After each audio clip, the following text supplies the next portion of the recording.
Tamtej strony jeziora. Polish food what we make for Easter, for Christmas. Polskie pierogi są very popular in Canada. We make pierogi different from cabbage with mushroom, very good, potato with cheese. And today I make with blueberry. I learned from Poland. I learned from my mom and my grandmother. They both died now.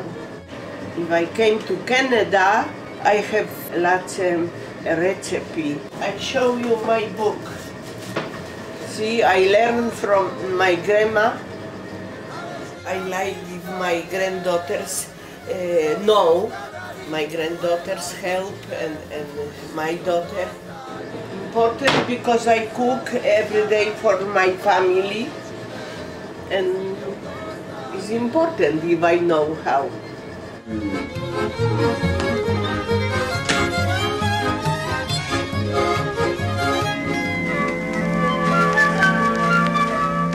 Dopo un tramonto infuocato, Roma è una magia.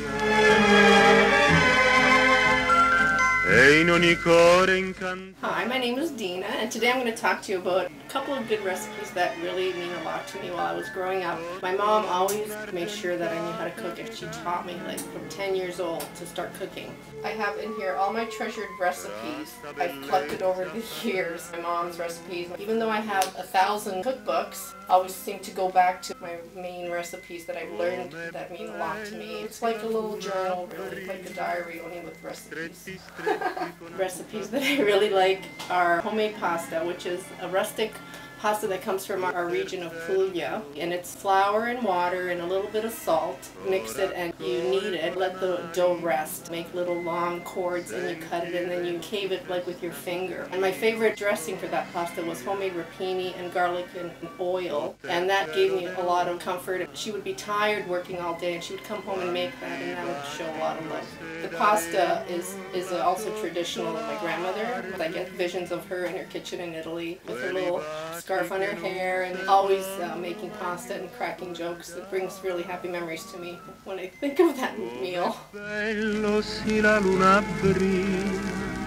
Stretti stretti con una pupa bella passeggiare.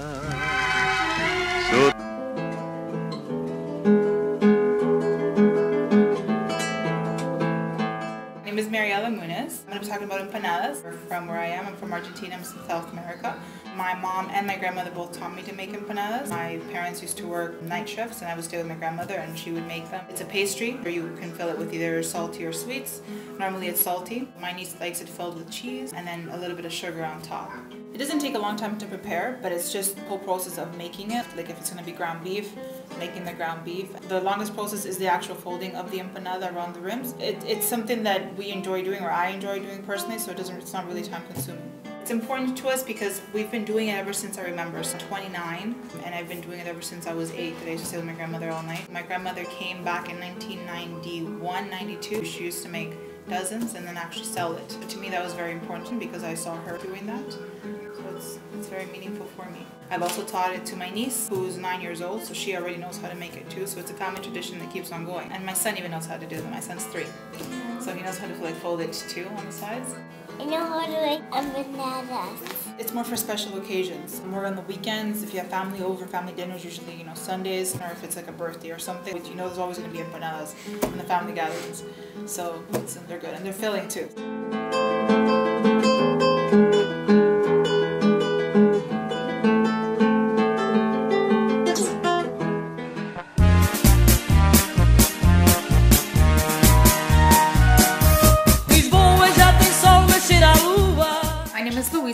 I'm from St. Michael in the Azores, and I'm going to be talking about a dish that's called soup with kuf, which means literally kale soup. Kale soup was made generally for breakfast. My family were farmers. They always had fresh vegetables and fruit. You would make this from 2 days old bread. You would put baked potatoes or cooked potatoes, lots of kale, cabbage, carrots if they had them. It was made with broth and spices, paprika, cinnamon, nutmeg, which makes the food a little tastier because if there's no meat, there's not much flavor to the food. At the time, there were no stoves like this. It was a dachi, the black cast iron pot with the 3 legs on top of an open fire. I learned from my grandmother when I was a little kid. I came here when I was 11. I was maybe 5 or 6, 7 when I learned this. So I decided that I was going to make a binder. I was going to collect all these recipes that I remembered from when I was a kid.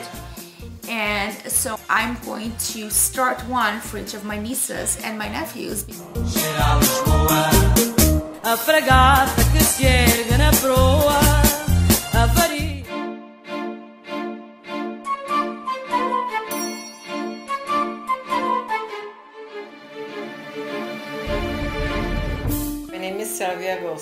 I'll be talking about the bean soup. It's called pasulj in Serbian. It's made with onion, a little bit of peppers. You just fry it. You can have it either dry or as a soup. It's not that liquid. You can eat it with fork. Just to add the flavor, we put like smoked ribs, smoked meat, and we just put it in the oven and it cooks for an hour or so. We use this meal for Easter, for Christmas, and something that is done probably once a week or every 2 weeks. We eat this meal quite often. It's very liked with our people. I learned from my mom. It's an old tradition. It's from my parents, grandparents. It stays with us from one generation to another, and then I pass on my children. My sister-in-law, her husband, he loves the way I do it, so I taught him, and then he passed on to his children and friends. So, and I'm happy about that. It's important for us because this is something we grow up, you know, so we can have it every day. We love it so.